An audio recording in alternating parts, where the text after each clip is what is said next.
Akhirnya sebuah device atau hardware yang diluncurkan oleh Apple pada saat Apple event terakhir yaitu WWDC 2022 meluncur, yaitu MacBook Pro 13 inch M2 yang sudah menggunakan prosesor M2.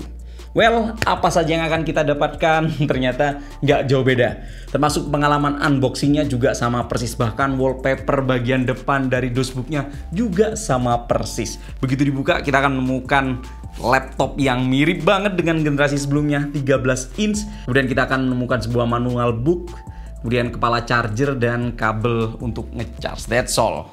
Pengalaman unboxingnya sama persis. Lalu apa saja yang membedakan ya? Ternyata nggak jauh beda. Beda cuma di satu hal aja, yaitu prosesornya yang sudah menggunakan M2.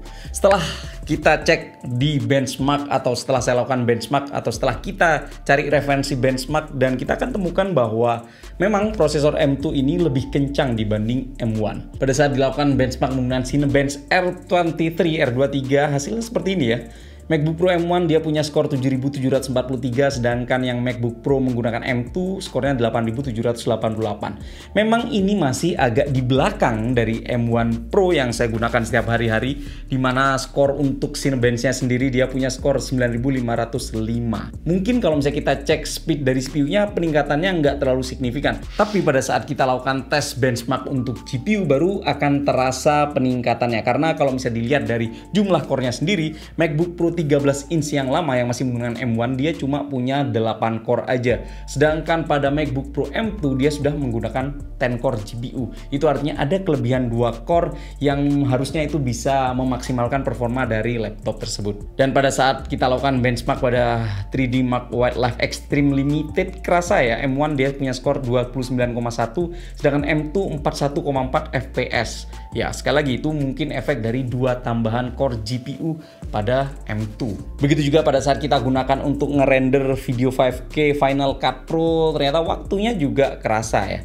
Kalau misalnya M1 yang 8GB prosesor, dia punya waktu yang dihabiskan adalah sekitar 6 menit 42 detik. Sedangkan M2 8GB ya, RAM 8GB dia punya waktu 4 menit 36 detik, sedangkan M1 Pro 16GB dia punya waktu yang memang lebih cepat, yaitu sekitar 2 menit 54 detik. Untuk spesifikasinya sendiri seperti kalian lihat, dia masih menggunakan 5 nanometer arsitektur CPU, 8 core CPU dengan speed clock 3,48 GHz, 10 core GPU, 8GB DDR5 RAM, dan catatan lain mungkin yang bisa saya simpulkan juga bahwa ternyata performa baterai juga tidak terlalu beda jika dibandingkan dengan MacBook Pro 13 inch. Sebenarnya prosesor M2 itu lebih memakan daya lebih banyak dibanding dengan M1. Terbukti kalau misalnya kita lihat untuk CPU-nya sendiri, M2 ini dia akan menghabiskan daya sekitar 19 watt, kemudian untuk GPU-nya sendiri dia menghabiskan daya sekitar 13 watt. Dibandingkan dengan M1 yang punya daya CPU 15 watt dan GPU 10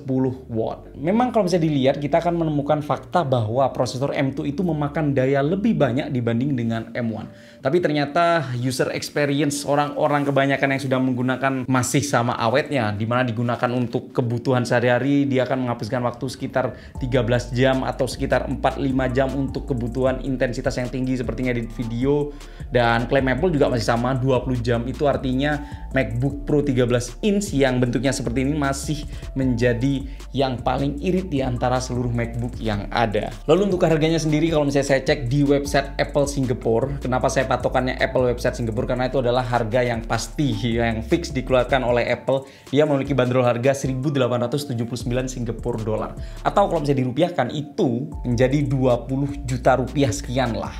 Memang kita akan mikir kok nanggung ya, ini agak mahal 20 juta. Kenapa nggak kita beli MacBook Air M2 aja, dimana desainnya juga sudah lebih bagus, layarnya lebih lebar, pilihan warnanya lebih menarik, ada pilihan midnight yang bener-bener mencuri perhatian orang banyak, dan harganya masih lebih terjangkau MacBook Air, dimana kalau misalnya di Apple Singapura kita akan melihat harganya 1.699 Singapura dolar atau setara dengan 18,1 juta rupiah.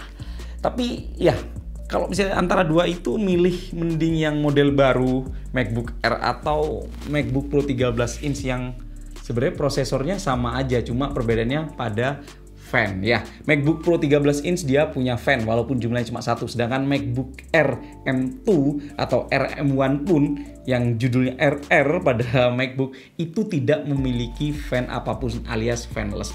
Positifnya adalah nggak berisik, nggak ada suara putaran kipas. Tapi perbedaan signifikan yaitu kalau misalnya kita gunakan untuk tes atau tugas yang agak berat dalam waktu yang lama.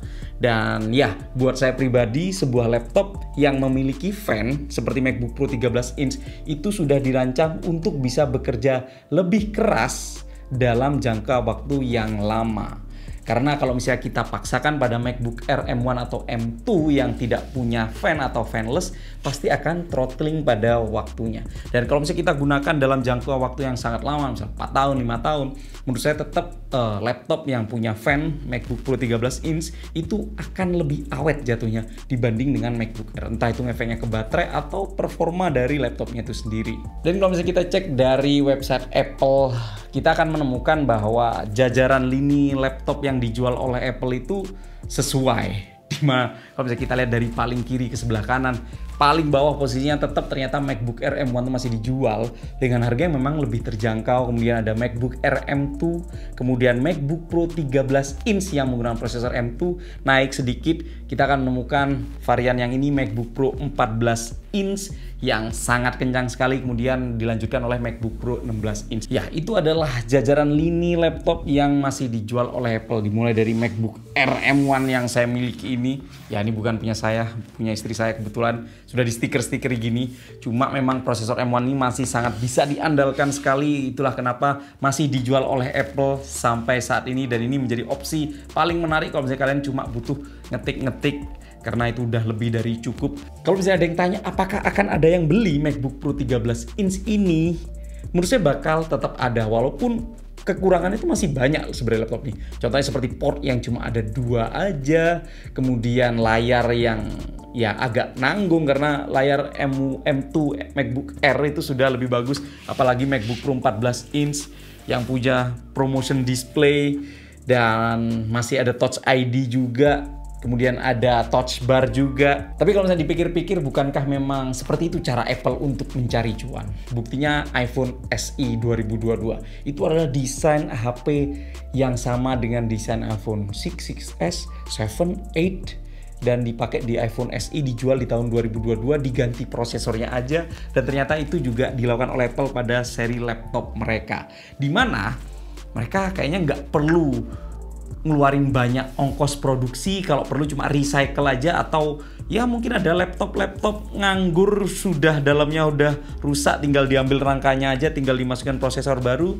Itu artinya ongkos produksinya sangat murah sekali, dan itu artinya Apple bisa memaksimalkan pendapatan mereka.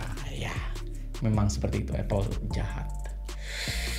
Jadi gimana pendapat kalian semua tentang MacBook Pro 13 inch ini? Silahkan tulis di area komen di bawah.